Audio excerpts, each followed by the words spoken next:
काहीतरी यम्मी आणि मस्त काहीतरी वेगळं खाण्यासारखं वाटत असेल तर आज मी तुमच्याबरोबर लहान मुलांपासून ते मोठ्यांपर्यंत सगळ्यांना आवडणारा रेड सॉस पास्ता बनवणार आहे आणि खायला सुंदर, करायला झटपट आणि फारच सोपी। तर चला वेळ न घालवता रेसिपीला सुरुवात करूया। आता पास्ता बनवण्यासाठी इथे मी 2 ते 3 मोठे ग्लास एवढं पाणी घेतलेलं आहे आणि ते चांगलं उकळवायला ठेवलेलं आहे। पाण्याला चांगली उकळी आली की त्यामध्ये मी 1 चमचा तेल आणि 1 चमचा मीठ घातलेलं आहे। आता हे सगळं व्यवस्थित ढवळून त्यामध्ये आपण पास्ता घालायचा आहे आणि पास्ता असा छानपैकी शिजू द्यायचा आहे। आता एक 7 ते 8 मिनिटानंतर तुम्ही बघू शकता, मी चमच्याने इथे दाखवलेला आहे पास्ता आपला छान शिजलेला आहे। आता त्यामधलं पाणी सगळं निथळून टाकायचं आणि त्यावर पास्ता चिकट आणि सॉगी होऊ नये म्हणून 1 तांब्या एवढं मी थंड पाणी घातलेलं आहे। आता हा पास्ता आपल्याला साईडला थंड करत ठेवायचा आहे। तोवर आता आपण ह्याचं सीझनिंग करूया। आता त्यासाठी मी 2 मोठे चमचे तेल घातलेलं आहे। त्यामध्ये 4 ते 5 लसूण पाकळ्या बारीक चिरून घेतलेल्या आहेत। साधारण असा लसूण शिजला की त्यामध्ये आपण कांदा घालायचा आहे। कांदाही अगदी 1 सेकंदासाठीच परतायचा आहे, म्हणजे आपल्याला इथे लसणाचा आणि कांद्याचा रंग बदलू द्यायचा नाही आहे।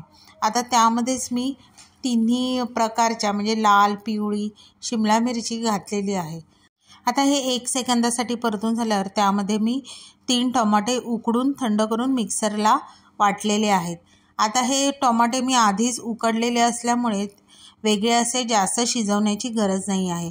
आता त्यामध्येच मी 2 मोठे चमचे एवढे शेजवान सॉस, 2 मोठे चमचे पिझ्झा सॉस, 1/2 चमचा एवढा मेयोनीज घातलेला आहे आणि 2 ते 2.5 चमचे एवढं मी टोमॅटो सॉस घातलेला आहे। आता इथे सगळ्या सॉसेसचं प्रमाण तुम्ही कमी जास्त तुमच्या आवडीप्रमाणे करू शकता। आता एक छान 2 ते 3 मिनिटभर आपल्याला हे परतून घ्यायचे आहेत। आता हे 2 ते 3 मिनिटभर छान असे परतून झालेले आहेत। मग त्याप्रमाणे आपल्याला सॉसच्या चवीप्रमाणेच मीठ घालायचं आहे, पण मीठ मात्र बेताचंच घालायचं कारण की सगळ्या सॉसेसमध्ये ऑलरेडी मीठ असतं आणि नंतर आपण चीजसुद्धा टाकणार आहोत। आता हे छान परतून झाल्यावर त्यामध्ये निथळत ठेवलेले पास्ता घालायचे आहेत। पास्ता घातल्यावर त्यामध्ये रेड चिली फ्लेक्स घालायचे, ऑरेगनो घालायचे आणि पिझ्झा सीझनिंग घालायचं। हे सगळे सीझनिंग घातल्यावर आपण त्यामध्ये चीज स्लाइस घालायचं आहे। आता इथे मी 5 ते 6 असे चीज स्लाइस घातलेले आहेत। आता हे छान असं सगळं चीज स्लाइस घातल्यावर फास्ट गॅसवरच 1 मिनिटभर फक्त आपल्याला इथे परतायचं आहे। आता इथे काही शिजवायचं नाही आहे, त्याच्यामुळे फक्त मिनिटभर आपल्याला हे छान असं सगळं परतून घ्यायचं आहे। मग आपला कसा रेड सॉसमधला पास्ता तयार झालेला आहे।